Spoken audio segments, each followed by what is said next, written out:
Hello, welcome back. This is She Loves God. Part 2 of the question, does the Bible indicate that you have a soulmate out there for you? And many Christians I encounter, they usually say that they believe in the soulmate thing. And I don't believe in it because it's not in the Bible and I don't even think it's logical. But I already read Proverbs. I read parts of Proverbs 31. I read Proverbs 18:22, which says, "Whoso findeth a wife findeth a good thing, and obtaineth favor of the Lord." And 2 Corinthians 6:14, "Be ye not unequally yoked together with unbelievers. For what fellowship hath righteousness with unrighteousness? And what communion hath light with darkness?" So neither one of those things I read to you all said, look for your soulmate. Proverbs 18:22 says, find a wife, find a good thing.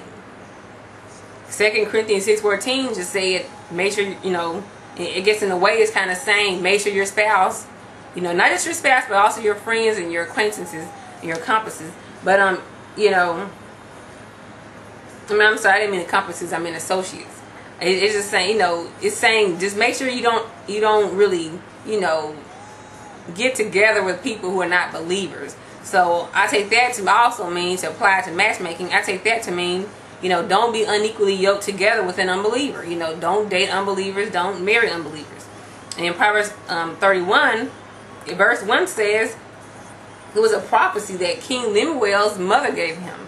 So that wasn't even saying, and then she went to describe a perfect woman, or the ideal Christian woman. And if he had a soulmate, wouldn't she have just said, King Lemuel, my son, find your soulmate? But for some reason, she went through a list to tell him the kind of woman that is ideal. Now, I'm not saying, she didn't necessarily tell her son, marry this woman, but he did, she did, describe to him the ideal woman. So I'm sure it kind of made him be like, I want to marry a virtuous woman too. So, 2 Corinthians 7. Let's see if this chapter, and this is Paul's first letter to the church in Corinth. That's why it's called 1 Corinthians. Because it's the first letter of the Apostle Paul to the church in Corinth.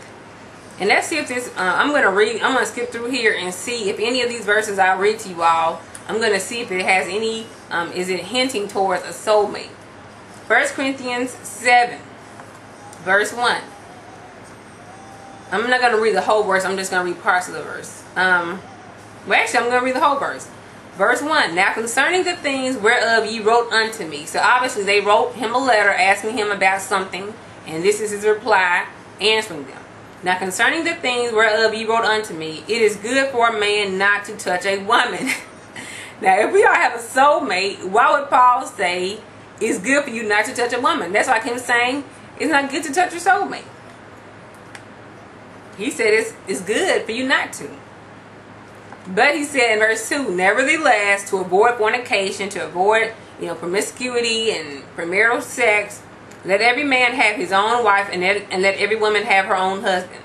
Now this verse, this verse is not saying that every man find his soulmate. It just said, have his own wife, you have your own husband, women. So this is not really, hinting towards a soulmate. Verse 7. "For I would that all men were even as myself." And what he's saying is that I would that all you all would be, virgins, or just be unmarried like me. I do believe Apostle Paul was a virgin because, he was very a stickler for the law, for the rules. And I'm sure when he got saved to Christianity, he was just as much holy acting, but, whatever. So he said, I would that all men were even as myself. I prefer that you all just be virgins like me and just be chaste and, don't have sex. Does that sound like something you would say to someone who you knew had a soulmate? And then in verse 8 he says, "I say therefore to the unmarried and widows, it is good for them if they abide even as I." So if you've never been married, and if you were married and lost your spouse, whether it was your quote unquote soulmate or not, he says it's good for you to abide as he is, just to be single. Verse 9, "But if they cannot contain, let them marry, for it is better to marry than to burn." It's like he's saying, if you just cannot control your passion, your sexual passions, go ahead and get married. If you cannot control your sexual libido, go ahead and get married, for it's better to marry than to burn. I guess that means burn with passion. Now, does that sound like something you would tell to someone who has a soulmate? You know, I'd rather you not marry your soulmate, but if you must, go out and do it. Okay, let me look at some more verses.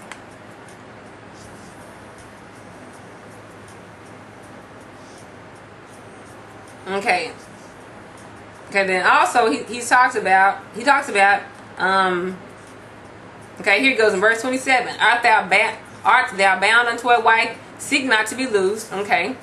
If you're bound to a wife, it didn't say your wife, it didn't say your soulmate. It said if you're bound to a wife. It's not being very specific, it's just saying just a random woman, a wife. Seek not to be loosed. Art thou loose from a wife? Seek not a wife. Don't seek your soulmate. If you divorce your soulmate, don't seek your soulmate. Or if you were loose from a wife, don't look for your soulmate. Or if you were loose from your soulmate, don't seek another one. And he says, but and if thou marry, thou hast not sinned. You know, if you go ahead and marry anyway, you have not sinned. You have not sinned. You know, why would he say that? Why would sin even be an option? If it was your soulmate, if I married my soulmate, why would you even have to address it? It was a sin. He says in verse 28, and if a virgin marries, she hath not sinned. She hath not sinned either. He said, nevertheless, such shall have trouble in the flesh. And you will have trouble in your flesh, but I spare you. Okay? Okay, then also he goes on in verse 32 to say, but I would have you without carefulness. He that is unmarried careth for the things that belong to the Lord, how he may please the Lord. So if he's telling you, it sounds like he's, you know, vouching for, you know, singlehood. He's saying, you know, the unmarried care for the things that belong to the Lord, how he may please the Lord. If you're not married, you be concerned about the ministry, about the kingdom, about Christianity, you know, furthering the kingdom. Verse 33, but he that is married careth for the things that are of the world, how he may please his wife. So it's like he's saying, like, when you get married, you kind of put other stuff on the back burner for your wife. Then he says, verse 34, there is a difference also between a wife and a virgin. The unmarried woman careth for the things of the Lord, that she may be holy both in body and in spirit. He makes it seem as if when you get married, you're not as holy in body and spirit as a virgin is. But she that is married careth for the things of the world. How she may please her husband. So it's like he's trying to say that unmarried people are more beneficial to the kingdom than married people are. Verse 35, and this I speak for your own profit, not that I may cast a snare upon you, but for that which is comely, and that ye may attend upon the Lord without distraction. He calls your wife and your husband almost a distraction. I'm sure you know when you get married you have kids usually, so he's saying that's a distraction. Your family life is a distraction. Does that sound like somebody who's saying there's a that they have a soulmate out there for them? So and then also here it says the wife is bound, verse 39.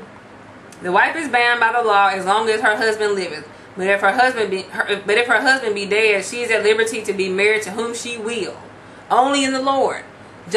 She can marry who she wants to if her husband dies. If she's a widow, she's at liberty to be with whom she will, whoever you want to. You don't say a soulmate, just says whoever you want to.